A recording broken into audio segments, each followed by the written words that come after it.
empezaba con el trabajo práctico que empecemos a analizar un inserto o un prospecto de unos anticonceptivos orales, ¿sí? Bien, yo les marqué acá, dice, lea atentamente, analice el prospecto de los anticonceptivos orales y identifique. Vamos a tratar de trabajar, chicos. Denme una mano hoy, no para que terminemos temprano por el partido, sino para que sea productivo para todos. Yo le voy diciendo y ustedes pónganse de acuerdo y van hablando. Yo porque ahora no tengo, no quiero obligar a nadie que por ahí, pero voy a tratar de que participemos. A ver, sus componentes, así vamos rápido. ¿Qué componentes tiene? Tiene gestágeno, que es un progestágeno, y etiliestradiol, que es un estrógeno. Bien, bien, muy bien. Entonces ya vemos que es ¿qué tipo de anticonceptivo oral es? Combinado. Bien, combinado, porque hay otros que son, digamos, de un solo componente. ¿Y esos componentes qué son en general? Progestágenos, por lo general son. Progestágeno. Bien, bien. Las chicas manejamos un poco más por experiencia este tema, pero, digamos, a veces no sabemos bien los mecanismos de acción. Pero sí, es de los combinados.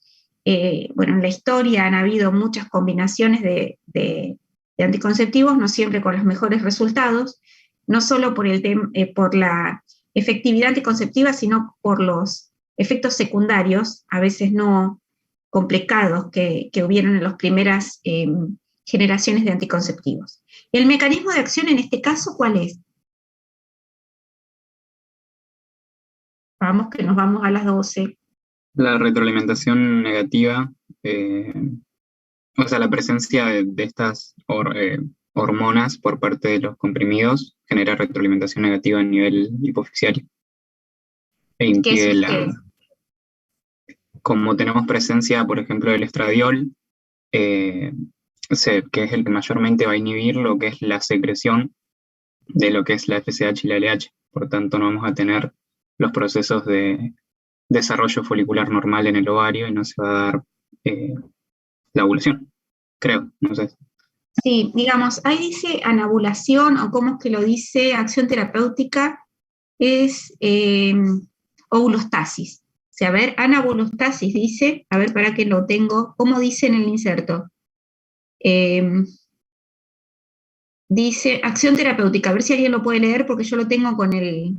Dice Sí, ovulostasis. Sí, Es una asociación en claro, como que microdosis no se por ovulostasis, no se produce. Recuerden que no es a cualquier nivel, ¿sí? O en cualquier momento. Ahora lo vamos a ver. ¿Y la forma de administración en este caso? Oral. Oral, bien, bien. No todos tienen el mismo mecanismo. Por ejemplo, los estrógenos, si tuviera como estrógeno directamente, no resistiría porque sería metabolizado. Tiene que tener otra composición para que no sea metabolizado. ¿Y cómo son transportados los estrógenos? ¿Cómo se transportan por sangre? En proteínas, principalmente en albúmina, ¿puede ser, profe? Los estrógenos tienen algo. ¿Con qué se transporta? Yo solamente vi que decía que habían proteínas de unión a estrógeno, pero no vi nombre. Bien, ahora lo vamos a ver entonces, porque es la hormona ligadora. ¿No era la SHBG? Sí, SHBG, muy bien, muy bien. Sí, y aparte testosterona también. Bien. Bueno, y después contraindicaciones las vamos a ver más adelante y las advertencias. Ahora lo vamos a ver. Bien, entonces las preguntas. Vamos, la primera ya lo vimos, la pregunta. Dice, alguien que lo lea por sí, porque tengo la página con el cartelito. En la composición se detalla gestágeno y etiliestradiol. ¿Con qué grupo de hormonas relaciona estos componentes? Bien. ¿Con qué grupo? Con gestágenos, ya lo dijeron, con progestágenos y etiliestradiol. Bien, muy bien. ¿Y qué efectos tienen los gestágenos fisiológicamente durante el ciclo sexual femenino? Bien, ahí vamos. Encontré, a ver, mirando y leyendo hoy, este que me encantó, Y acá tenemos todo el eje para relacionar la hormona liberadora de gonadotrofinas, ¿sí? En lo que es hipotálamo, en hipófisis, la FSH y LH, la FSH que estimula los folículos en crecimiento y los ovarios, y la LH también que estimula la ovulación y el cuerpo lúteo. Y están los estrógenos, ¿sí? Que promueven el desarrollo y manteniendo las estructuras reproductoras femeninas, los caracteres sexuales secundarios femeninos, las mamas, incrementan el anabolismo proteico, disminuyen los niveles de colesterol en sangre y mantienen niveles moderados, inhiben la liberación en niveles moderados inhiben la liberación de GNH, que es la hormona liberadora de gonadotrofinas, FSH y LH. Niveles moderados, hablamos, lo dijiste bien, Isaac, pero ojo con el nivel, porque no es lo mismo un nivel alto, que puede producir un pico de ovulación, que un nivel moderado. ¿Sí? Y la progesterona, los gestágenos, junto con los estrógenos, prepara el endometrio para la implantación, prepara las glándulas mamarias para la secreción de leche e inhibe la liberación de GNH, RH y LH. Después tenemos la relaxina y la inhibina, que no están en el objeto de este trabajo práctico, pero que son importantes también por la secreción del cuerpo lúteo, la relaxina y la inhibina. ¿Bien? Bien. Y acá tenemos el ciclo, cómo va la secreción por parte de la adenohipófisis, de la FSH y la LH, y la secreción de las hormonas ováricas, cómo van determinando el crecimiento trófico del endometrio y, digamos, la maduración del folículo, ¿sí? Y la producción del cuerpo lúteo y el cuerpo albicans. Y me gustó, digamos, en combinación, esto que ustedes lo tienen estudiado, que es la evolución de las hormonas a través del ciclo menstrual femenino, cómo está la FSH, la LH, los estrógenos, el nivel cíclico del estrógeno, la fase primaria, fase menstrual, fase preovulatoria y hasta la ovulación, que es estrogénica, y la fase posovulatoria o de progesterona, que es la final, ¿no? Y tenemos en un cuadrito acá a la izquierda, encontré cómo en las dos fases del ciclo están no se ve bien, ¿no es cierto? Este chiquitito que tengo acá, como en la fase estrogénica está la retroalimentación tanto con el hipotálamo y el lóbulo anterior de la hipófisis, cómo se produce la fase del estrógeno, el crecimiento del endometrio. Y luego está cuando se forma el cuerpo lúteo, está también la retroalimentación del cuerpo lúteo para lo que es hipófisis e hipotálamo. Luego lo pueden observar mejor. ¿Se ve algo de esto chiquitito que tengo acá? Chiquitito. Se ve poco, chiquito. Se ve chiquito. Ojalá lo puedan encontrar porque la verdad que me gustó. Entonces, ya tenemos el feedback, ¿no? El feedback sexual respecto de un primer nivel que podemos hablar de la parte hipotalámica, de las hormonas, las neuronas que liberan el GNH-RH, y tenemos el segundo nivel en la comunicación con el sistema porta, con la hipófisis anterior, que ya estamos con el tercer nivel, en un ovario que sería el cuarto nivel, y el quinto nivel que es el útero. Es una forma de verlo para ver en cuántos niveles hay regulación de los diferentes, de la integración de hipotálamo hipoficiario ovárico, ¿sí? Para ver que no es solamente una relación, a veces nos olvidamos de todo el resto y pensamos que es hipófisis ovario, y en realidad son más los jugadores. Y acá está en el hipotálamo, el estrógeno no está bien determinado, pero hay una función en el hipotálamo. La progesterona reduce la frecuencia de los pulsos de GNH-RH, el feedback negativo que hablamos hoy. La hipófisis, los estrógenos en efecto inhibitorio, estimulatorio, concentración dependiente, depende de la concentración. Las concentraciones bajas de estrógenos aumentan la liberación de FSH, la concentración creciente de estrógenos inhiben la FSH, y el pico de estrógenos aumenta la liberación de gonadotrofinas. La progesterona inhibe la liberación de gonadotrofinas. Yo espero que ustedes puedan revisar esto cuando estudien muy bien este ciclo. Yo les cuento que tengo al final, me hice ¿cómo se llama? Un machete, para recordar todo lo que son los estrógenos, los tipos de estrógenos, ¿sí? Los efectos que tienen fundamentalmente en los genitales femeninos, el efecto durante el ciclo menstrual, el efecto ahora lo vamos a ver en lo que es la vagina, respecto de esto de que aparecen las células epiteliales ricas y que nosotros lo vemos también en lo que es el PAP, con las paredes vaginales y lo que es ¿cómo se llama? El cuello del útero cuando se hacen los PAP. Y el efecto en la ovulación con respecto al moco cervical y al pH vaginal, que la producción de glucógeno y produce la acidificación y evita que hayan infecciones. Por otro lado, en el momento de la concepción, favorece este moco tan fluido, favorece la entrada de los espermatozoides y también tiene un efecto en la capacitación de este espermatozoide. Bueno, tenemos efectos extragonadales, que ustedes los conocen muy bien, estimulan la pubertad, el desarrollo de las mamas, las modificaciones vaginales, el reparto de la grasa, el vello público, etcétera, etcétera. Tiene también un efecto secundario no deseado, que, digamos, aumenta la coagulabilidad de la sangre, lo que aumenta el riesgo de trombosis, cuando se toman como anticonceptivos, y además causan retención de sales y agua a nivel renal.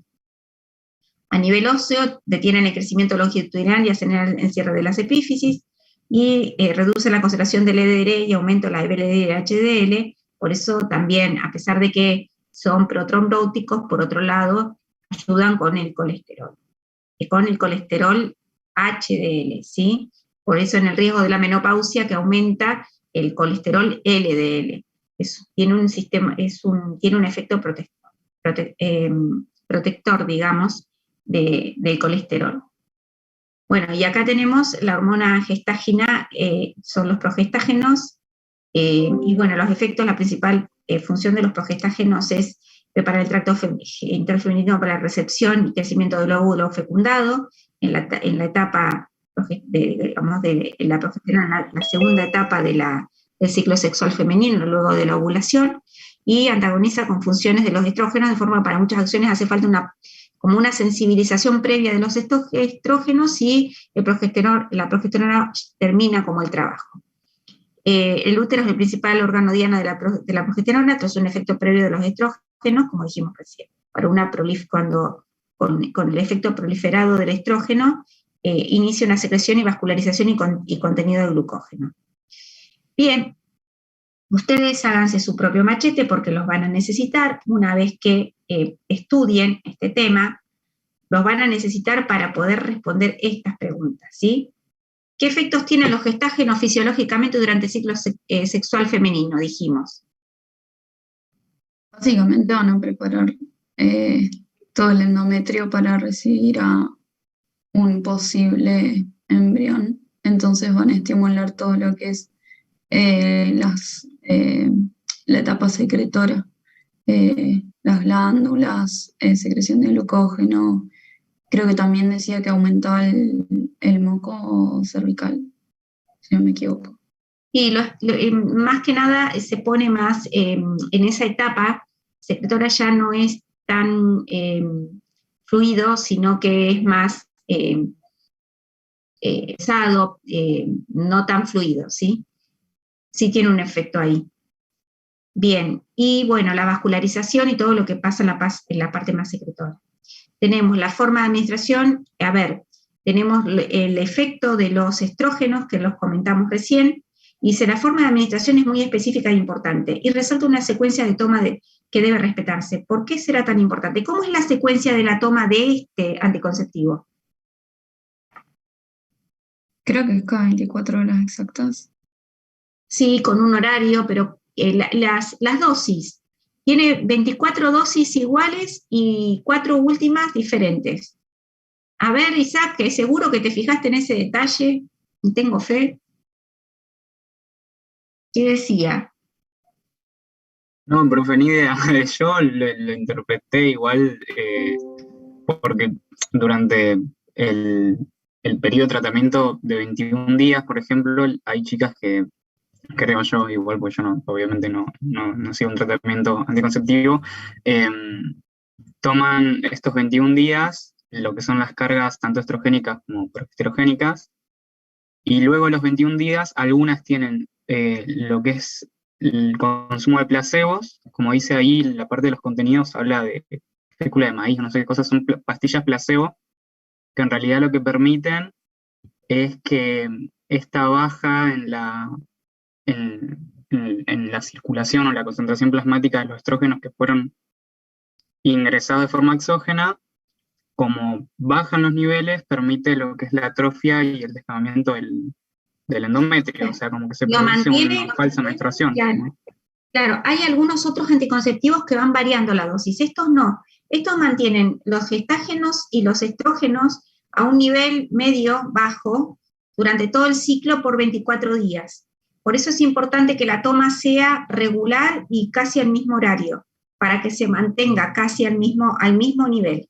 Y luego los últimos 4 días tiene placebo, es decir, que la pastilla es para que se mantenga, digamos, el ciclado y no haya olvidos respecto de eso, porque ya en el día 28 puede pasar luego que aparezca, después de 2 o 3 días, va a aparecer la menstruación nuevamente, ¿sí? Entonces esa pastilla no lo tiene, pero es para mantener un ciclado y el recuerdo de la pastilla diaria, ¿está? Y luego se comienza con un nuevo ciclo.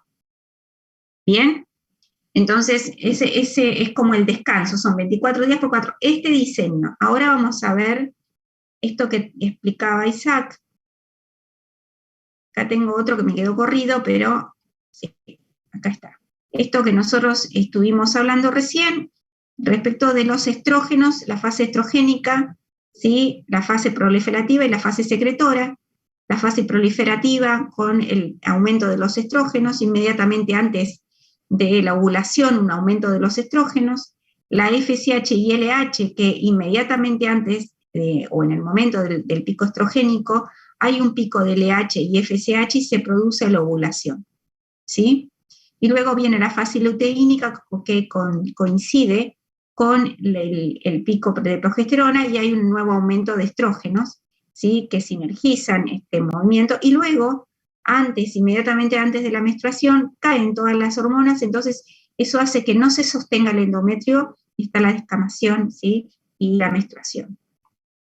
Y acá tenemos un esquema de cómo sería, se ve medio borroso, perdón, pero lo que tenemos acá es cómo aumenta un ciclo menstrual normal. No es tan prolijito, digamos, es parecido, no es tan prolijito, pero se ve así. Entonces, un ciclo, otro ciclo, otro ciclo. En cambio, cuando tenemos una combinación de anticonceptivos combinados, en este caso tenemos 24 días de un nivel estable de progestágenos, de gestágenos y estrógenos sintéticos, luego descansa, se produce la menstruación y se vuelve a tomar. En estos días no es que no se toma, sino que se toma placebo, ¿sí? Para emular, digamos, la toma. Yo creo que debe ser psicológico, es para que no haya una discontinuidad y no te tengas que estar olvidando, yo supongo que es por eso. ¿Qué opinan las chicas? Y para mí es saber que después de esa cantidad de pastillas tenés que empezar la caja nueva y que cuentes, digamos, que no tengas Claro, que hacerlo por tu cuenta. También para claro, hacerte el hábito y no olvidarte directamente ningún día de que tenés que tomar la pastilla a tal hora. tal cual, Sí, yo tal creo que es cual. por eso. Sí. Bueno, y acá tenemos el diseño que es de progesterona sola, ¿sí? Y que sucede lo que había explicado Isaac al principio, en niveles determinados que producen una inhibición, ¿sí? Constante, entonces es solo con progesterona sola, ¿sí? Bien, estos son los diseños. Volviendo a las preguntitas. Profe, una pregunta, Sí. ¿cuál es la importancia de que sean combinadas las dosis? ¿Cuál es la importancia? Son diseños diferentes, ¿sí? Vieron que esto quizás no quizás, es para preguntarlo en gineco, pero hay elecciones diferentes dependiendo, esto lo saben muy bien los ginecólogos. Hay anticonceptivos que son más seguros con respecto a la eficacia contraceptiva y depende de la edad. Por ejemplo, Vieron que tenía contraindicaciones estos, ahora los vamos a ver.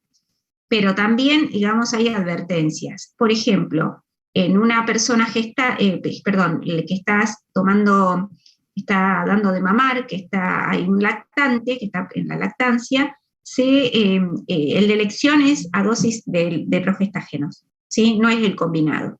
Y la presencia de estrógenos en personas que hayan tenido eventos trombóticos, o ahora ya vamos a ver las contraindicaciones, tampoco pueden usar los combinados. Y depende de la edad también y de la madurez sexual de la persona. No es lo mismo la contracepción a los 20, a los 30 que a los 40 años. Entonces, dependiendo de las características de la paciente, se elige el tipo de anticoncepción. Y eso es ya más clínico. ¿Está? Gracias, profe. Bien, entonces, grafica en eje coordenadas los cambios de los estrógenos y progestágenos durante el ciclo sexual femenino. En el mismo gráfico represente cómo se modificarían estas hormonas al administrar exógenamente el anticonceptivo. ¿Sí? Ahí vimos cómo se modificarían estas hormonas al modificar exógenamente el anticonceptivo. Estos son los contraceptivos orales y estas son las diferencias del ciclo. Tienen la tarea, así que fíjense, tenemos lo que es normal, FSH, LH, el estrógeno con la progesterona, ¿sí? Y sin anticonceptivos. ¿Qué pasa cuando tenemos anticonceptivos? Lo otro eran los ciclos de estrógenos y progestágenos sintéticos. Y acá tenemos el ciclo menstrual cuando se aplican los sintéticos, pero estos son los propios. ¿Me expliqué o hice barullo? Barullo, que no, palabra más vieja. No entendí yo. Yo tampoco, profe. Yo tampoco. Profe, barullo. Bien, estos son los propios, los estrógenos y progesteronas del ciclo menstrual normal, ¿sí? Estos son estrógenos y progesterona de combinación exógenos, ¿sí? Esto es exógeno, esto es endógeno, lo que está acá abajo. Esto es exógeno, ¿bien? Lo que yo me tomo. Entonces, tomo la pastillita, se produce el valle, se produce el pico y me lo sostengo y los 4 días de descanso. Esto es la pastillita, los estrógenos y gestágenos exógenos, ¿sí? Y esta es la progesterona exógena, la que me tomé. Pero esto que tengo acá es el endógeno, lo que yo tengo, mi propio FSH y LH. Una vez que empecé, esto es sin anticoncepción, ciclos menstrual normal, con anticonceptivos orales. No se ven los anticonceptivos acá, pero lo que se ve es que mi FSH y mi LH están planchadas, ¿sí? Y mi estrógeno está planchado y acá tengo un nivel de progesterona que se mantiene elevado o alto. ¿Está? Sí, profe, ahí sí se entendió. Sí. Ahí se entendió. Bien.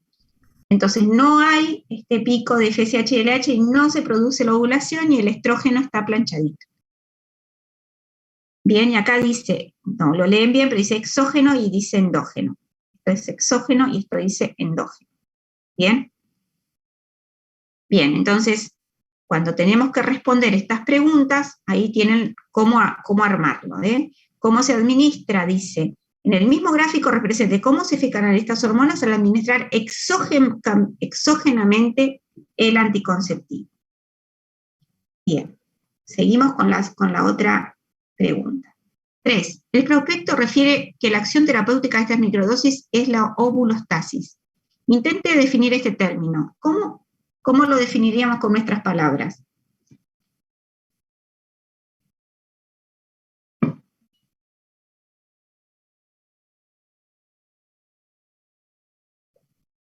¿Como la falta de ovulación, profe? ¿Falta o como que digamos, sí, no pareciera ovulostasis, pero pareciera como que no se produce, que está estático eso? Que no, digamos que lo que son los óvulos están, sí, no se produce la ovulación, ¿sí? Los deja quietos. Yo entiendo eso. En castellano o gallego, mi nombre, ¿verdad? Pero lo que quiere decir es que no se produce la ovulación. Bien. El efecto contraceptivo de los anticonceptivos orales viene determinado por la acción de estos preparados sobre el aparato genital femenino hipófisis e hipotálamo, y su acción sobre el eje se puede resumir en inhibición de la ovulación en el ovario con atresia folicular, lo que conlleva una desaparición del pico estrogénico periovulatorio y una disminución de la progesterona en la segunda fase del ciclo. Desaparición del pico de la hormona folículo estimulante y la hormona luteinizante. Inhibición de la liberación de la hormona liberadora de gonadotrofina en el hipotálamo, que suele ser transitoria y revierte al suspender el tratamiento. Con estos datos construyo otro gráfico en el eje de coordenadas que representa lo que el texto dice respecto a las modificaciones de las hormonas LH, FSH y estrógeno y progesterona generadas por el anticonceptivo, que sería algo así. ¿Estamos? Pero ustedes lo tienen que hacer, ¿sí? No se queden con esto. Trabájenlo. Bien. Profe, perdón que pregunte, ¿por qué se da ese incremento del estrógeno? O sea, yo no entendí, cuando busqué grafiquitos no entendí por qué se ve aumentado el estrógeno con el anticonceptivo. ¿Estrógeno?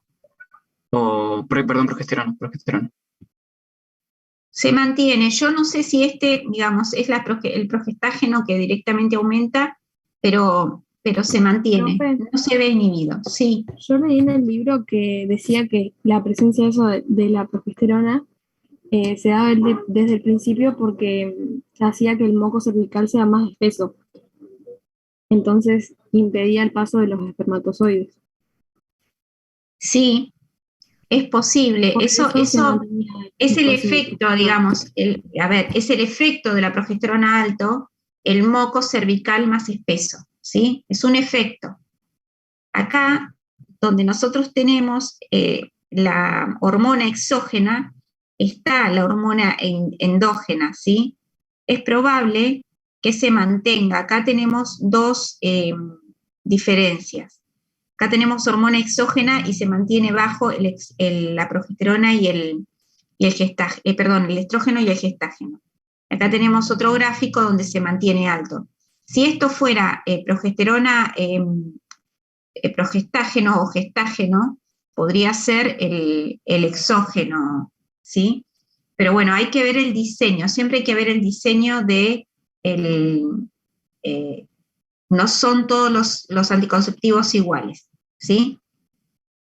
Bien. Estos niveles hormonales modificados también cambian la actividad y trofismo sobre los órganos sexuales secundarios. Señale cómo. ¿Qué sucede en las trompas de falopio? En el cuello uterino y en el endometrio. ¿Qué podemos pensar que sucede?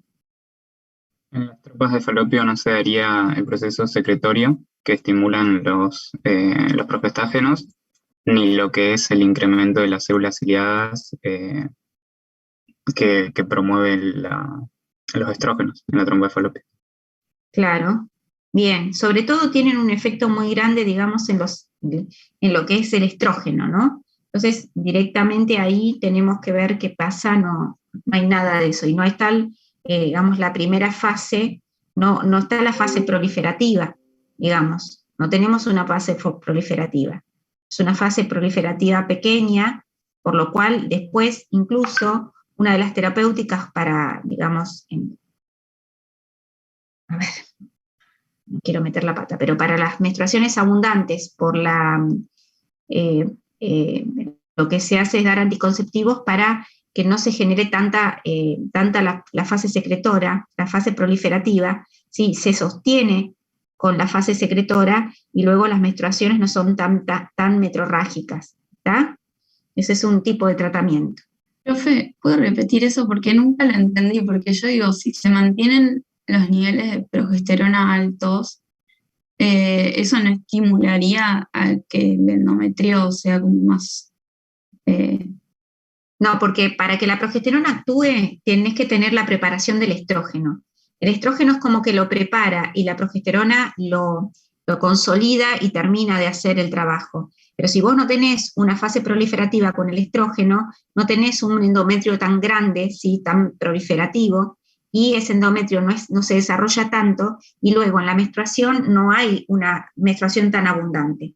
Por eso, uno de los mecanismos que se utilizan para personas que tienen metrorragias o menstruaciones muy abundantes como tratamiento, u otros problemas, es decir, es dar anticonceptivos orales para regular eso de la proliferación del endometrio. ¿Sí? Ah, bien, gracias. Profe, y en el caso de las personas que solo utilizan la progesterona como método anticonceptivo, ¿no van a tener menstruación? Lo que pasa es que sí tiene menstruación, pero no tan abundante. Pero ahí la progesterona lo que hace es inhibir, y al inhibir, digamos, todo el eje, tampoco se produce el pico secretor del estrógeno, ¿sí? Tenemos este tipo. ¿Ven acá? Este es solamente la progestágeno. Esto para estudiarlo pueden ir gineco, pero lo que ven es que tienen niveles altos y constantes de progestágenos y se mantiene bajo lo que son la progesterona propia y el estrógeno propio, ¿sí? Y este es el nivel del progestágeno exógeno. Por eso no sé bien, al chico que me preguntó recién quién era, no era Isaac, ¿quién era? ¿Quién me preguntó recién por esto? Que no entendía muy bien por qué acá se mantenía. Habría que ver de este cuadro, de qué tipo de anticoncepción estamos hablando. Me acuerdo Era yo, quién profe, fue. ella me respondió, gracias. Ah, bien, bien. Bueno, vamos adelante. Entonces dice acá, lea atentamente el texto e identifique las principales acciones no deseables del uso de anticonceptivos orales. Bien. ¿Alguien lee rápido y que me quiera hacer la gauchada? Así puedo tomar un mate frío. Hola. Dale, dale, Victoria. En el 1,5% de las usuarias de anticonceptivos orales normotensas al inicio del tratamiento se produce hipertensión arterial. Se supone que por activación del sistema renina-angiotensina, aunque este efecto es más frecuente en mujeres obesas y mayores. La hipertensión se da al suspender el tratamiento. Los estrógenos pueden aumentar la actividad de los factores 3, 7 y 10 de la coagulación, disminuir la antitrombina 3 y aumentar el fibrinógeno, plasminógeno y actividad fibrinolítica, alterando también la capacidad de agregación de las plaquetas. Todo esto produce un estado de hipercoagulabilidad y favorece una mayor incidencia de la enfermedad tromboembólica, sobre todo en pacientes fumadoras con antecedentes de enfermedad vascular previa. La síntesis proteica a nivel hepático puede disminuir con la toma de anticonceptivos orales, con las repercusiones que esto puede tener a nivel de coagulación sanguínea. Los estudios más recientes ponen en evidencia que los gestágenos son los responsables principales de las alteraciones indesirables de los sacos sobre sobre el metabolismo de los lípidos, y que son responsables del aumento del riesgo cardiovascular en usuarios de ACO. Los estrógenos, sobre todo en dosis inferiores a 50 microgramos, creo que son, Sí. producen efecto cardioprotector y anti-aterogénico global por favorecer la lipólisis de los gestógenos, sobre todo los de la gestación. Producen inhibición de la lipólisis y estimulan la lipoproteinipasa, con aumento de LDL y disminución de HDL. Este efecto aterogénico es mayor cuanto mayor sea la acción androgénica del gestágeno. Especialmente en pacientes mayores se puede producir por efecto antiinsulínico un aumento de la glucosa y de la insulina, aunque la insulino dependiente podrían tomar ACO con dosis estrogénicas bajas y gestágenos de segunda a tercera generación, ya que la modificación de la leucemia es mínima y se controla con facilidad. No obstante, están contraindicados en diabetes con afección vascular. Estas alteraciones en el mantenimiento de los lípidos y los hidratos de carbono, las posibles repercusiones sobre la tensión arterial y el aumento de peso producen en conjunto aumento del riesgo de enfermedad cardiovascular, sobre todo en mujeres fumadoras, más de 15 cigarrillos al día, y mayores de 35 años. La disminución en la dosis de estrógeno y gestágeno y la aparición de gestágenos con mayor actividad androgénica han disminuido significativamente el efecto desfavorable de los ACO sobre el metabolismo lipídico e hidrocarbonado. En resumen, parece ser que los nuevos ACO con dosis etinil-estradiol inferiores a 50 microgramos y gestágenos de segunda o tercera generación implican un riesgo pequeño de problemas cardiovasculares, excepto si se cesan otros factores de riesgo como la obesidad, hipertensión, tabaquismo, edad superior a 35 años, etc. Bien, Gracias, Victoria. Bueno, dice, como todo hormona esteroide, la mayoría de los fármacos anticonceptivos orales se metabolizan en el hígado y excretan también por riñón, recordando las funciones y mecanismos de detoxificación hepáticos. Realice un modelo de explique cómo se metabolizan los anticonceptivos. Sí, por supuesto que tienen es un mecanismo de detoxificación de líquido, fármacos lipídicos en el hígado. Y, digamos, no sé, digamos, ¿ustedes qué piensan? ¿Puede llegar a generar daño hepático? Yo pensaba que si se aplica en las dosis correctas, tipo en los días que corresponde, no debería generar. Pero por ahí cuando se toman dos pastillas juntas y demás, podría capaz llegar a generar un daño. Y sí, digamos, si ¿Qué hay es lo algo... que es lo que suele pasar en la toma de los anticonceptivos orales? Que te olvidas un día y tomas dos al día siguiente juntos. Pero bueno, tendría que ser algo sostenido y combinado con otra cosa o alguna toxicidad hepática que pueda hacer que tengas un deterioro hepático, pero tiene que haber otros factores, ¿no es cierto? Por ahí, Bien. profe, también Sí. cuando tomás por un tiempo prolongado, años, por eso se hacen los controles de ecografías hepáticas para ver si no hay nódulos o alguna otra manifestación por el tiempo prolongado de toma. Perfecto, eso es así, ¿sí? Porque esto no es solamente un año, ¿no? A veces son años de tomar, aparte sintéticos, ¿no? Que están probados durante el tiempo, pero que tienen siempre su riesgo. Acá tenemos los anticonceptivos orales, los tipos, ¿no? Orales combinados, estrógenos más progestágenos, anticonceptivos orales de solo progestágenos, anticonceptivos inyectables solo progestina, implantes subdérmicos, ¿sí? que se están usando, el dispositivo intrauterino con liberación hormonal, el anillo vaginal combinado y parches combinados. Nosotros solo nos remitimos a ver un ejemplo de anticonceptivos orales y anticonceptivos hormonales, pero hay muchos y muchas combinaciones. Las contraindicaciones de los anticonceptivos tenemos absoluta, la lactancia menos de 6 semanas posparto, embarazo, hipertensión moderada, hipertensión con enfermedad vascular, diabetes, trombosis venosa profunda, ¿sí? Esto ahora, definitivamente, luego del COVID, probablemente vamos a ver una nueva era de qué es lo que va a pasar ahí, porque hay mucha gente que tuvo trombosis venosa profunda y TBP, antecedentes de enfermedad cerebrovascular. No quiero ni saber, cuando me pongo a pensar post-COVID, lo que vamos a tener que estar atentos y las consecuencias que vamos a tener, antecedentes de enfermedad cerebrovascular, enfermedad isquémica coronaria, lactancia, hipertensión, estas son relativas, estas son absolutas, es decir, si pasa alguna de estas cosas, absolutamente no se pueden utilizar ese método anticonceptivo. Estas son relativas a ver cómo está la evolución de la persona.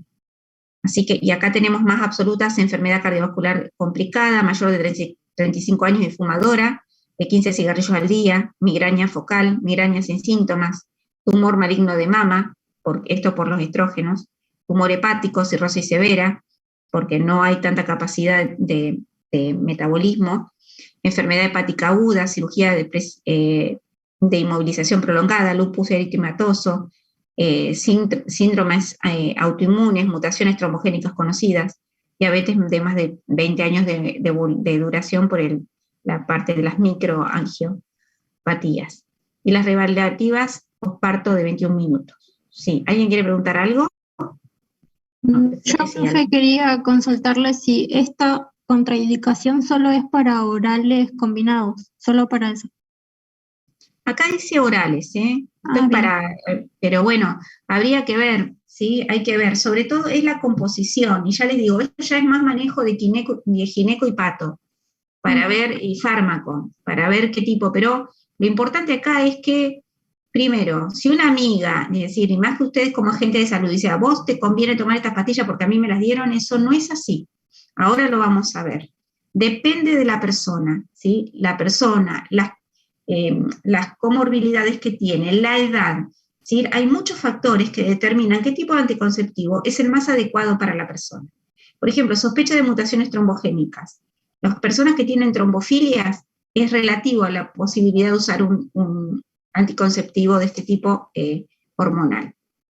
Conociendo los fundamentos de las acciones terapéuticas, también las acciones no deseables incluidas como contraindicaciones y advertencias en el prospecto, señale qué información le preguntaría a sus futuras pacientes que solicitan el uso de anticonceptivos orales. Antecedentes familiares, ¿sí? ¿Antecedentes familiares de qué? Le tenemos que preguntar. Los cardiovasculares, de cáncer de cuello de útero, cáncer de mama. Hipertensión, ¿sí? Trombofilias, ¿sí? Antecedentes familiares, ¿bien? Porque que la persona pueda tener para poder evaluar. Muy bien. Y antecedentes médicos. En este momento, ¿qué dije yo? Hipertensión si tuvo COVID, arterial. Hipertensión. Hipertensión, si tuvo COVID, ¿cómo le fue? Diabetes. Si tuvo alguna complicación, ojo. ¿Sí? Si Del fuma. examen. ¿Sí? Perdón. Cardiopatías. Si fuma. Sí, si fuma, muy bien. Del examen físico prestaría mucha importancia a El índice de masa corporal, la presión arterial. bien, muy bien. Solicitaría antes de indicar los anticonceptivos exámenes complementarios de Un hepatograma, examen Bien. sanguíneo. Electrocardiograma también. muy bien, Puede ser el de Bien. glucemia. bien. Un examen de Sí. orina para ver la proteinuria. Índice OMA, claro, para ver si tiene la hipertensión descontrolada, puede ser también.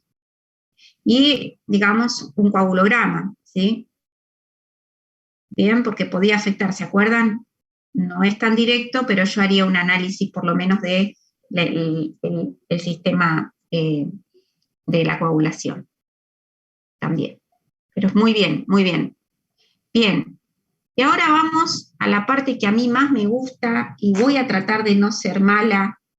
Yo les cuento, ya se los conté, mi especialidad es la calidad, es decir, yo soy especialista en calidad de laboratorio. Entonces, cuando me meten con el tema que me meto con las técnicas analíticas, ese es mi tema y me pongo bastante pesada. Voy a tratar de no ser pesada, pero explicarles por qué esto tiene tanta importancia para nosotros que somos analistas, ¿sí? Bien, entonces acá lo que vamos a trabajar son con bioensayos. Utilizan efectos biológicos las hormonas para evaluar su concentración. Esos son bioensayos. Se ve como efecto biológico. Ahora no se usan mucho los ensayos, pero antes hay una prueba que se usaba, pobres sapitos. ¿Ustedes saben lo que eran las pruebas de los sapitos? ¿No? No, pero No, profe, ni idea. ¿Saben lo que le hacíamos? Yo no, era muy chica, ni siquiera, bueno, parece que hubo un gol.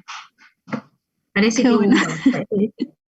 me encanta porque vemos el partido y vemos la clase. Sí, parece que hubo un gol por lo que dice. Bien. Se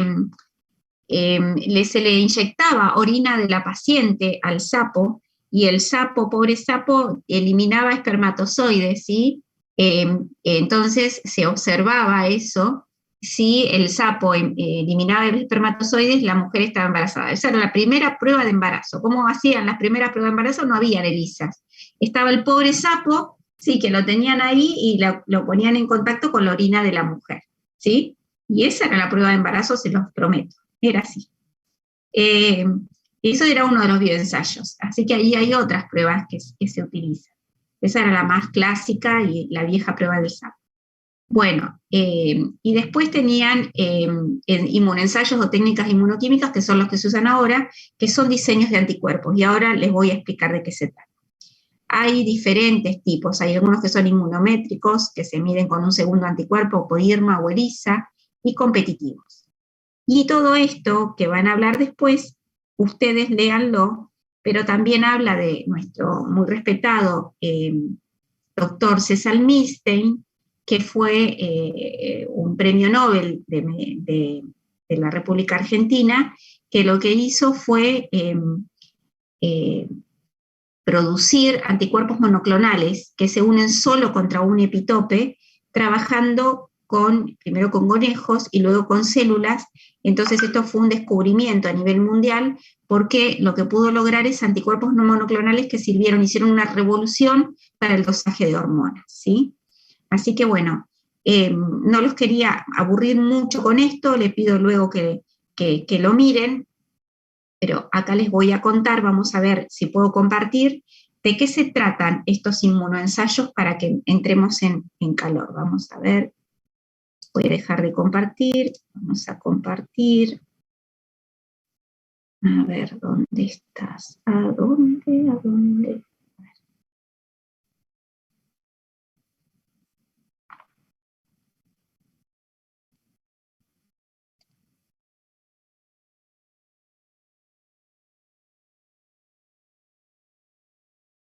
No se me fueron, ¿no? ¿Están todavía? Sí. Sí, profe. Sí, profe. Bueno. Se ve que le pusieron un patadón a alguien también, no sé. No puedo retarlo a mi esposo porque me tengo que parar, así que. A ver. Hay algo acá que tengo que hacer, chicos, que no me acuerdo del video que tengo que ponerle. Compartir el Tiene que sonido. compartir sonido. Le va a aparecer la opción cuando empieza a compartir. Hay un cuadradito abajo. Ahí se compartir sonido. The Bien. enzyme-linked immunosorbent Ahí assay están viendo algo, ¿o no? is a Sí, ahí commonly se used escucha. format for ¿Se serologic escucha? testing. No The importa. purpose of this ¿Se animation ve? is to explain how this test works. ¿Se ve o no se ve? Sí, se ve, profe. Sí, Se ve y se profe. escucha. Bien. ELISA serologies are usually done in multi-well microtiter plates so that dilutions of serum can be easily prepared and tested. To better understand how this assay is done, let's take a closer look at what happens in one of the wells of this assay plate. To perform the assay, the wells of the plate are coated with the antigen of interest. For commercial tests, this would be done by the manufacturer of the assay. To begin testing, the wells are filled with dilutions of the patient's serum. If antibodies against the antigen are present, they will bind to the antigen fixed to the bottom of the wells. But only antigen-specific antibodies will bind to the wells. The wells are then washed out to remove all unbound antibodies. Next, a solution of an animal antibody against human antibodies is added. This second antibody is covalently conjugated to an enzyme. The wells are washed again, this time to remove any unbound enzyme-conjugated antibody. Finally, a solution of a colorogenic enzyme substrate is added. The interaction of the substrate with the enzyme on the second antibody generates visible color. The development of color in the wells with a specific antibody can be seen with the naked eye or quantified with an electronic plate reader. The reaction is less intense as the serum is diluted and the amount of antibody captured in the wells decreases. The titer is the highest dilution with definite color development. ¿Sabes cuánto tardan la mayoría? Bien. Se vio una detección de ELISA ahí, ¿sí?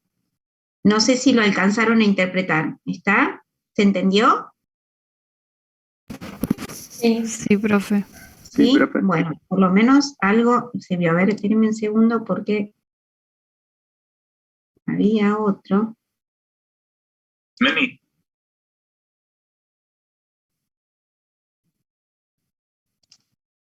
Bien. Many simple rapid diagnostic tests. Many Bien, simple acá- rapid diagnostic. Lo que hicimos recién es detectar unos anticuerpos. Recuerden que tenían el antígeno pegado en el fondo del ¿cómo se llama? Del well. Se llama well, ese así como si fuera un vasito, ¿sí? Tenían antígenos pegados. Ahora lo que vamos a ver es para detectar antígenos, ¿sí? Esto era para detectar. Ahora vamos a ver cómo se detectan antígenos pensando que el antígeno es, por ejemplo, póngase en la cabeza que el antígeno ahora, que es la cosita verde que vamos a ver, es la hormona, la gonadotrofina coriónica humana. A ver, voy a tratar de que quede bien. Qué dura que soy con el Zoom. Ah, miércoles. Compartir pantalla completa.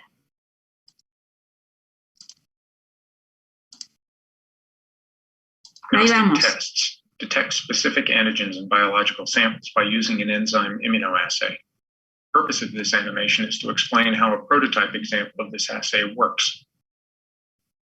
The enzyme immunoassay can be done in a multi-well microtiter plate or on any other solid adherent surface.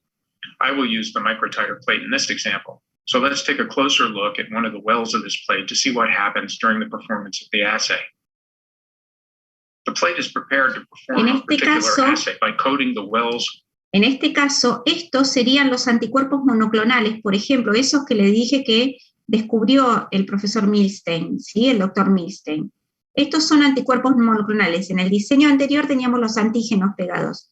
Acá tenemos los anticuerpos monoclonales que están esperando, por ejemplo, se unen específicamente contra la subunidad beta de la gonadotrofina coriónica humana. With antibodies that bind to the antigen of interest. Then the wells are filled with the clinical sample, which could be a sample of serum, respiratory secretions, cerebrospinal fluid, urine, or some other body fluid. If the antigen is present in the sample, it will bind to the fixed antibodies. In this example, the green shape represents the antigen of interest, and the other shapes represent other molecules in the sample. However, note that only the specific or green antigen and none of the irrelevant molecules bind to the antibody-coated wells. This accounts for the specificity of the test. The wells are then washed out to remove any of the unattached molecules, leaving the antigen of interest stuck to the wells. Now, a second antibody, directed against another epitope on the target antigen, is added.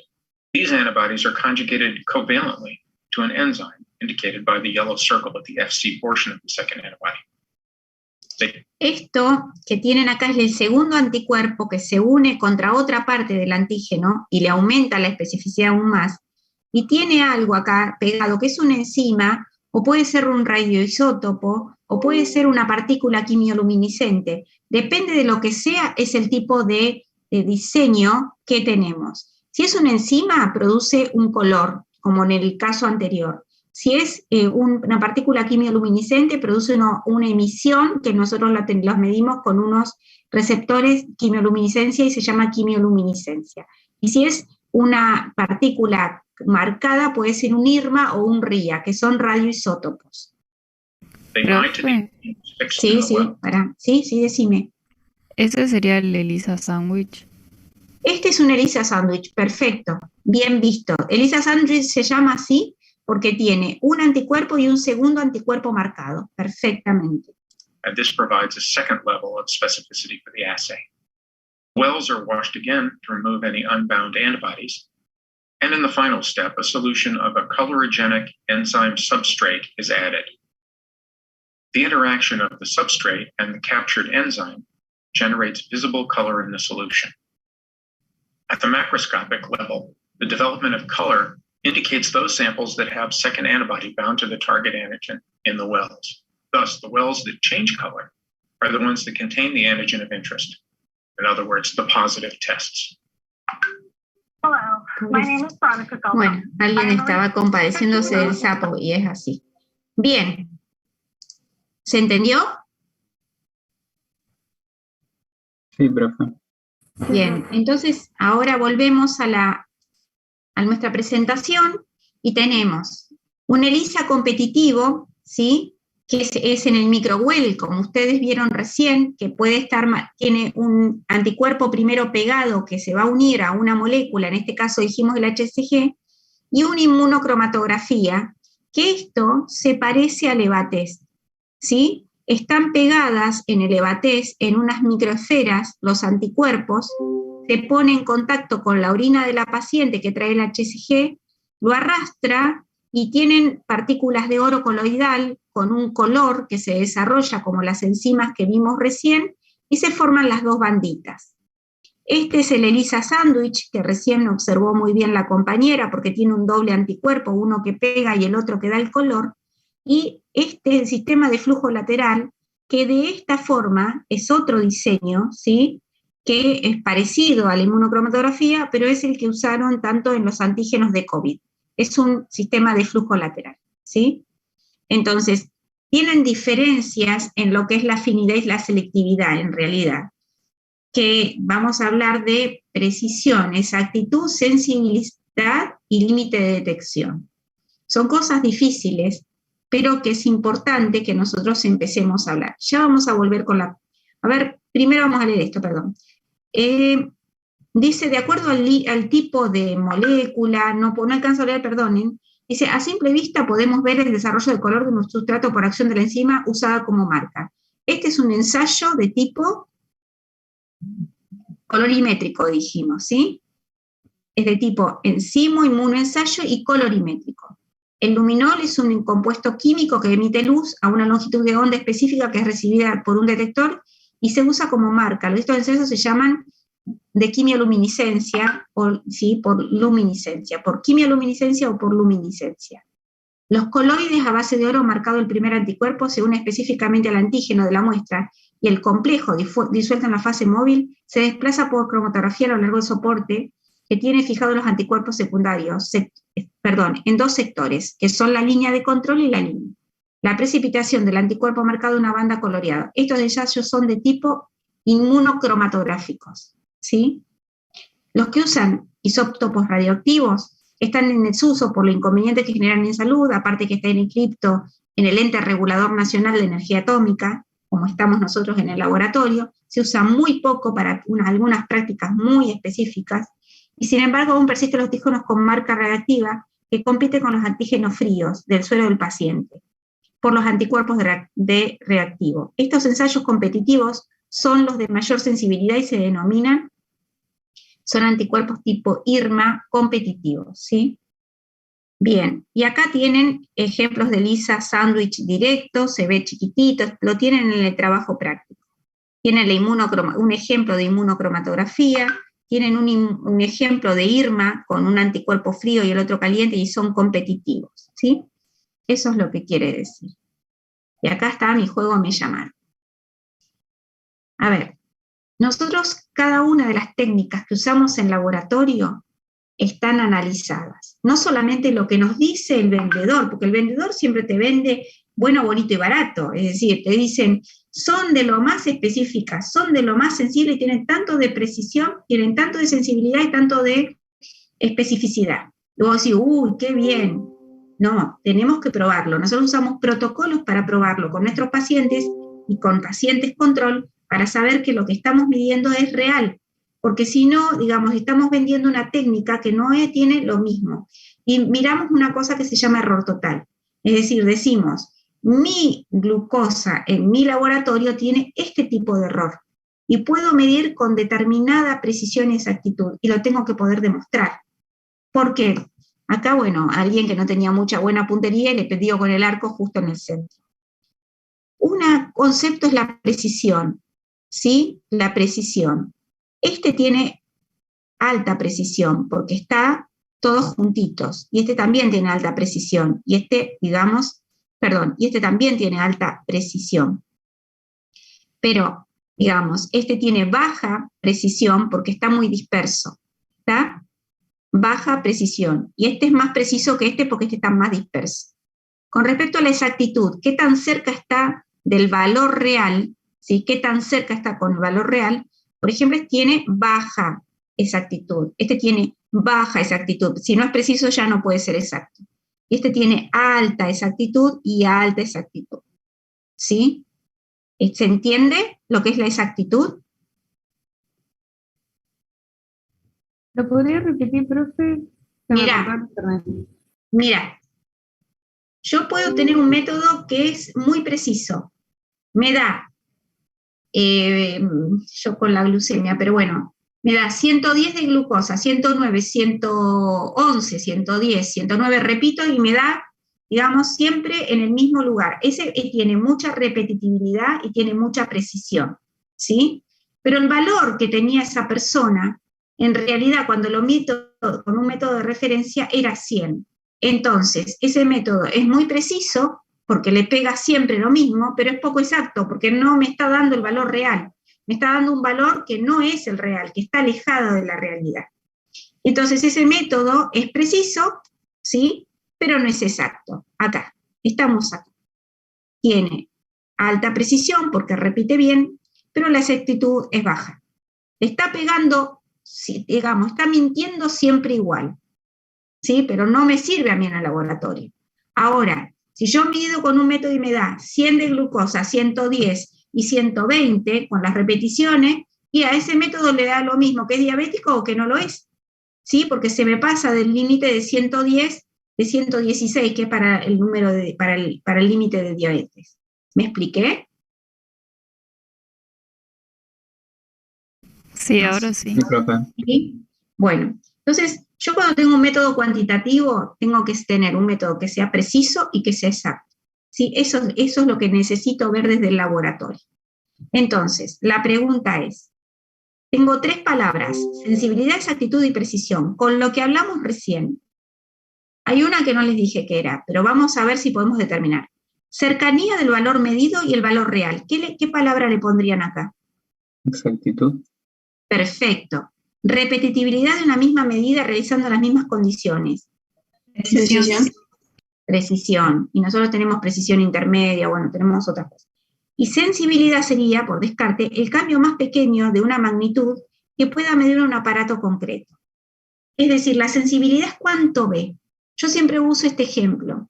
Vos para ver una bacteria, ¿qué necesitas? ¿Un microscopio o una lupa? Microscopio.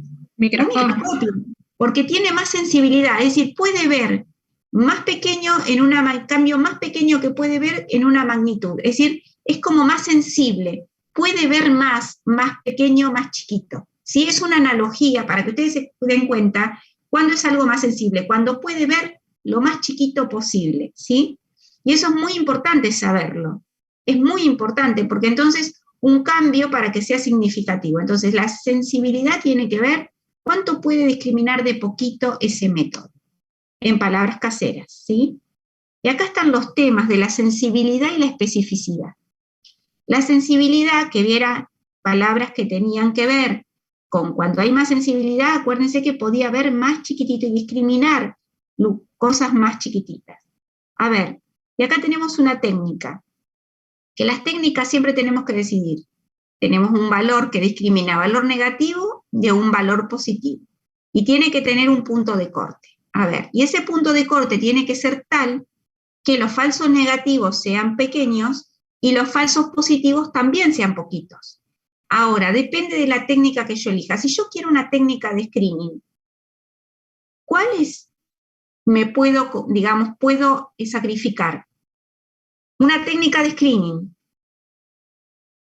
La es especificidad. Decir, claro, yo lo que necesito es, correr esta barra para acá y si me aparece, lo que necesito, es que los valores positivos los vea todos, ¿sí?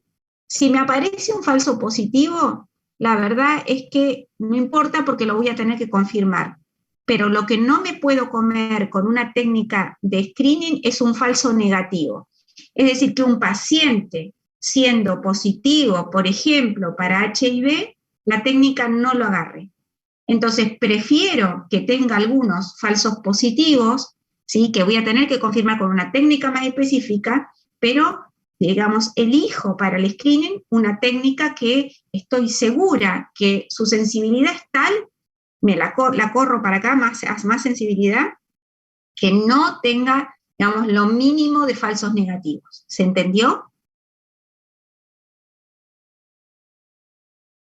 Yo sé que es difícil. Esto tiene que ver con valor predictivo positivo y valor predictivo negativo. Lo van a ver seguramente esto en epidemiología, en infectología.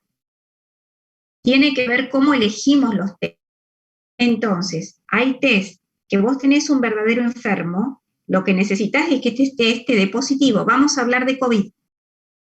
Yo necesito que los enfermos, sobre todo en la primera etapa de la pandemia, el test da positivo, pero podría ser personas que estén enfermos y el test me da negativo y este era un falso negativo, ¿sí? Estando positivo me da un falso negativo. Estos son todos los enfermos. Y entonces ahí está la sensibilidad, como hablamos recién. Tengo los sanos, entonces el test no tendría que darme positivo, pero van a haber falsos positivos, personas que dan positivas siendo negativos, y los verdaderos negativos. Y acá tengo la especificidad. Entonces tengo el valor predictivo positivo y el valor predictivo negativo. Los valores predictivos están influenciados por la prevalencia. Por eso es que en un momento las TEC dijeron, bueno, vamos a hacerle test de COVID a todos, test de rápidos, Porque en este momento hay tanta epidemiología que el test de antígeno, porque tiene una prevalencia alta, es más, digamos, tiene un valor predictivo positivo muy alto. Cuando la prevalencia baja, estos valores predictivos positivos bajan, entonces es necesario un test más sensible y más específico como es la PCR. Estas decisiones se toman basados en este conocimiento, chicos.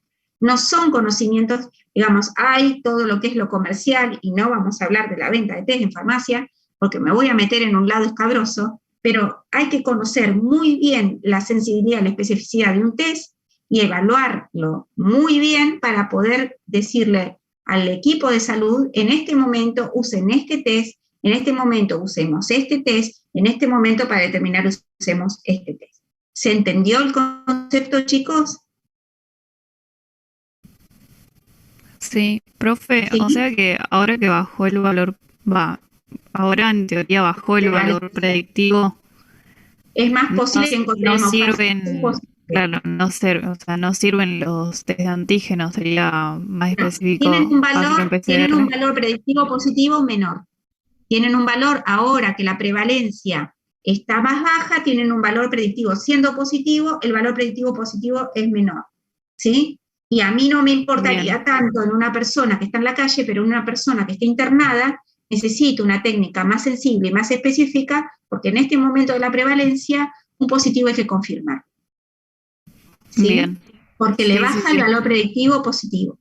Y más, por eso le digo, no me intenten porque es decir, y más que se hace, digamos, si se hace autotest, tiene menos especificidad y menos sensibilidad porque también, digamos, no es lo mismo, a ver, es diferente la muestra, ¿sí? Yo en la clase pasada les dije, no es lo mismo la muestra, es distinta la muestra, y en ese momento, cuando vimos COVID, les expliqué que no era lo mismo para un momento que para otro momento el tipo de muestra, y para el tipo de variante. También hay que conocer de virología o la técnica que estás usando, o de endocrinología, para ver qué técnica usas en cada momento, ¿sí? Y ahora vamos a ver el ejemplo, vamos a volver a la HSG y ver por qué lo vamos a hablar. Dice, ¿qué opinión tiene acerca usted? Que creo que, a ver si me lo leen esa primera parte. ¿Qué decía, chicos? ¿Qué opinión tiene usted acerca de que me tapa la pantalla? De su confiabilidad. Bien, nosotros, a ver, ¿ustedes qué piensan del EVA-test? ¿Es confiable o no? Sí, Son confiables los resultados positivos, digamos. Si es negativo, Claro. no te dice tanto. Bien, muy bien, perfectamente. Entonces, no es que hay técnicas malas. Sí, hay marcas que son malas igual, pero en general, una técnica que está aprobada en un laboratorio, digamos, un laboratorio, ¿sí? No es que es mala, sino es cómo se usa, pero como ustedes dicen, el negativo es el problema. Lea con atención el inserto que trae el producto de EVA-test y responda teniendo en cuenta los conocimientos previos y la información provista. ¿Qué tipo de ensayo es? Ahora que sabemos. Una ELISA, una inmunocromatografía, ¿sí? ¿Qué muestra biológica se utiliza para la detección, en este caso? La orina, Bien, ¿qué molécula detecta el ensayo? la subunidad B de la gonadotrofina. Bien, ¿en qué órgano se produce la molécula? ¿En la placenta o en el citotrofoblasto? Bien, ¿y qué tipo de molécula es desde el punto de vista químico? Una glucoproteína. Es proteica. ¿Cómo llega la molécula a la orina? Eso no lo sé. Debido al... Puede ser puede ser que de la placenta pase a la sangre materna y después por la filtración glomerular llega a la orina. Claro, sí, hay un contenido, hay, digamos, filtrado de la subunidad beta, digamos, de la beta, completa y subunidad beta. Profe, ¿Contiene la orina? Sí. No escuché qué tipo de ensayo era al final. Es una ELISA, una inmunocromatografía. Bien, gracias. ¿Contiene la orina esta molécula normalmente? No. No. No es normal. Bien, cuidado con lo que van a decir ahora. Cuidado. ¿Qué significa un resultado positivo?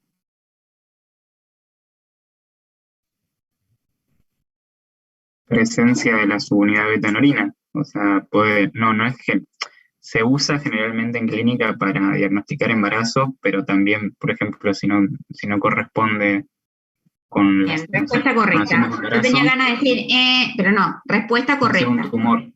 Claro. Digamos, lo que significa el resultado es que se detecta presencia de subunidad beta, ¿sí? Estaría, digamos, podría estar relacionada en su, digamos, con mucha más frecuencia un embarazo, pero puede corresponderse con otra cosa, con una mola, con un tumor, con otras patologías, ¿sí? ¿Qué cantidad de la molécula se puede detectar en la orina con este método? ¿Qué dice? 25 microunidades internacionales por mililitro o algo así. Claro, bien. Entonces, eso dice acá en la sensibilidad, ¿sí? Eso me dice cuánto discrimina, cuánto ve. ¿Es una lupa o es un microscopio? ¿Qué puede ver esto? ¿Qué puede discriminar? ¿Sí? Y dice exactitud superior al 99%. Es decir, que de 100, una, ¿sí? Puede que no esté detectando exactamente, ¿sí? Eso quiere decir exactitud. Pero es 0,5 porque son las colitas de una curva de Gauss. Pero en la gran mayoría es absolutamente exacta.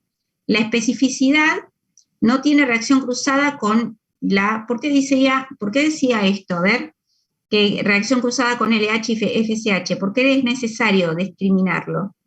Porque se comparte la subunidad alfa con la FSH y la LH, y así Bien. no la subunidad beta. Bien, bueno, sin embargo dice el mismo método, sí, el otro, puede realizarse con reactivos de diferente calidad, lo que genera una variedad de ensayos para usar la misma sustancia. Las especificaciones técnicas describen las características del ensayo: sensibilidad, especificidad, exactitud y precisión. Que ustedes hoy, digamos, les expliqué a qué se debe, cómo se interpretaba. En el texto de Bateja justo explique claramente a qué refiere cada uno: sensibilidad, especificidad, exactitud y precisión, ¿sí? Ahí ustedes tienen. El inserto dice que es totalmente confiable. ¿Con qué especificaciones técnicas se relaciona la confiabilidad? Con la sensibilidad y la precisión.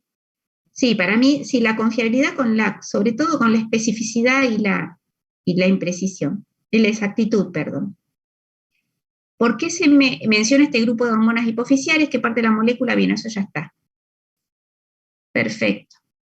Y acá viene otro nota que habla del HCG, ¿sí? De la hormona, de las subunidades de la hormona. Dice que la HCG en circulación materna casi inmediatamente después de la implementación del lactocisto, cerca del día 21 de última menstruación. En este momento su concentración en suero es menor o igual a 5. A ver, ¿no hay subunidad beta? Sí, hay poca.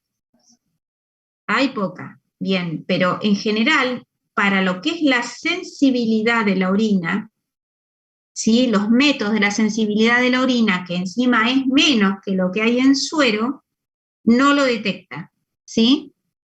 Por eso, digamos, la prueba da negativa. Pero a esos niveles es indetectable, y más con una sensibilidad de 25 unidades internacionales. ¿Me expliqué?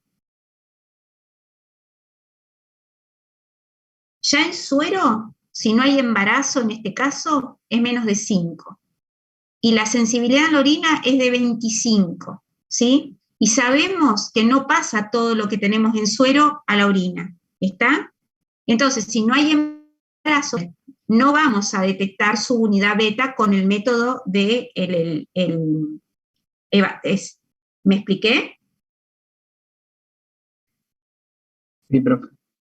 Bien, a partir de aquí la concentración de HCG crece exponencialmente, duplicando su valor cada 2 días, y en el día 28 del ciclo la concentración en suero o plasma orina promedio alcanza los 100, con una gran variabilidad, ¿sí? No es que es 100, hay mujeres que tienen menos y otras que tienen más. Cerca de la 10ª semana de gestación los varones están alrededor de 60.000. Otros autores estiman que la concentración de 10 a 12 semanas son de 50 a 200.000, ¿sí? Entre las 10 y 20 semanas de gestación, la concentración de HCG disminuye, alcanzando un promedio de 12.000, con pequeñas variaciones hasta el término. El uso de anticuerpos monoclonales específicos dirigidos contra la subunidad beta de la HCG es prerequisito para los test de embarazo con un alto nivel de sensibilidad. Y acá está lo de los anticuerpos monoclonales que hablamos hoy, y dice, los niveles de HCG pueden detectarse en suero o en orina con métodos de distinta sensibilidad y permiten no solamente el diagnóstico de embarazo, sino también su seguimiento, la posibilidad de detección de embarazos ectópicos y las amenazas de aborto. Existe también una utilidad adicional, ya que ciertos tumores de células germinales, tanto en testículos como en el ovario, produce HCG. Entonces, el HCG también se determina en hombres, pero con sensibilidades no de 25, de mucho menos, porque están relacionados con cáncer de testículo, por ejemplo, o con otros cánceres de tumores de células germinales. Y en mujeres también, como lo que son molas. Y es importante la cuantificación y a mucha sensibilidad, por ejemplo, en embarazos, en inseminaciones artificiales para verlo, o en embarazos complicados que se necesita cuantitativamente con una sensibilidad, una exactitud y una precisión tal que no puede dar el casetito de Levatest, ¿sí? No es la técnica. Ahora, acá tienen que, esto es para que ustedes trabajen luego, es para que vean los valores normales de HCG en las primeras semanas de embarazo y hagan un gráfico de coordenadas, ¿sí? Días de semana, semanas versus nivel de HCG según lo que hablaron. Y luego que lo comparen con una sensibilidad de un método de ELISA, ¿sí? De 2 miliunidades, con esta, digamos, semanas de gestación. Y ahí van a poder ver las diferencias respecto de la sensibilidad de la técnica, ¿sí? Así que háganlo y compárenlo. Bien, esto es lo que yo me refería. En el laboratorio contamos con 2 métodos de distinta sensibilidad y costo para HCG.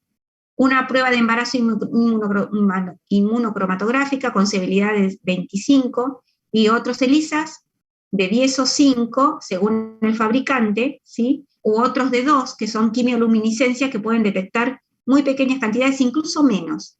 En el laboratorio tenemos algunos que discriminan 0,5, porque son importantes para, por ejemplo, para el control de progresión de cáncer de testículo, un tipo de cáncer de testículo que se hace con la beta-HCG también. La primera tiene un costo de 50 pesos y puedes hacerse en sangre y orina, mientras que la segunda cuesta 150 y se realiza en sangre. Si ustedes fueran directores de un hospital público, ¿qué utilizarían? ¿Sí? Para que toda persona que entre a un hospital eso pueda detectar. ¿Qué utilizarían? Aunque tuvieran toda la plata, ¿no? Yo elegiría más que nada Levatest por la reproducibilidad que tiene, porque capaz que si tenemos una paciente que le da o se le complica realizarle el test porque le tenemos que sacar sangre para hacer la PCR, por ejemplo, eso Sí, complicaría reproducibilidad, las cosas. acordate que yo soy muy, muy mañosa. Reproducibilidad quiere decir que todas las veces va a dar lo mismo y es un sinónimo muy de precisión. Digamos, es por, digamos, la disponibilidad que tiene, ¿sí? Vamos a cambiar la palabra. Y está bien lo que vos decís, pensándolo así. ¿Sí? Lo vas a poder utilizar, lo vas a poder hacer varias veces, no tenés que andar viendo costo-beneficio, ¿bien? Y, por ejemplo, si tenés que irradiar o tenés que hacer alguna cosa cruenta, podés determinar si con barato, si esa mujer está embarazada o no, ¿sí? Ahora, si se trata de una persona que está con un embarazo de riesgo o es una persona que está en otra situación, con fertilización asistida, yo ahí gastaría, o con una persona que tengo riesgo de, necesito medir el nivel, porque es una niña con un abdomen agudo y veo por imágenes que puede ser una mola, o puede ver una persona joven o grande que pueda hacer un embarazo ectópico, entonces ahí sí me voy al cuantitativo, ¿sí? Dice, ¿cuál de los tres es más confiable? Confiables son los dos. El asunto es para cuándo lo necesito, ¿sí? Y si necesito mucha especificidad y sensibilidad, obviamente que me voy al test cuantitativo por quimioluminiscencia. Y dice, ¿qué ocurre con el test negativo? Que había dicho la compañera, y bueno, si me da un test negativo de embarazo y tengo sospecha de que puede haber un embarazo, igual tengo que ir al cuantitativo. ¿Está bien? Bien, profe. Bien, y acá les puse uno para que tengan de ejemplo, para ver lo que es la concentración en plasma, ¿sí? De beta-coriónica humana, HCG, versus el lactógeno placentario que está por acá, la progesterona y el estradiol. Pero bueno, esos gráficos los tienen que hacer ustedes y compararlos para ver con un gráfico de barras, para ver cómo les da con diferentes sensibilidades. Bueno, y para ahora espero las preguntas. Acá lo importante, digamos, todo esto es muy importante. Digamos, las técnicas de laboratorio no porque no sean bioquímicos, o porque los médicos, o porque los farmacéuticos, no se trata de eso. Se trata de comprender la herramienta que estamos utilizando, ¿sí? Porque lo importante es la seguridad del paciente, que no es solamente una frase, hay muchas, digamos, campañas, hay un movimiento global de lo que es la seguridad del paciente, y cómo se aplican no solo laboratorios, sino las imágenes y todos los tratamientos de diagnóstico y tratamientos para preservar la seguridad del paciente como una meta de la Organización Mundial de la Salud. Lo importante es hacer la prueba correcta, en el paciente correcto, en el momento adecuado, el tiempo, ¿no? Con la muestra correcta también sería, para tener resultados confiables, minimizando los eventos adversos. Bueno, muchas gracias, chicos. Ahora dejo de compartir y espero las preguntas.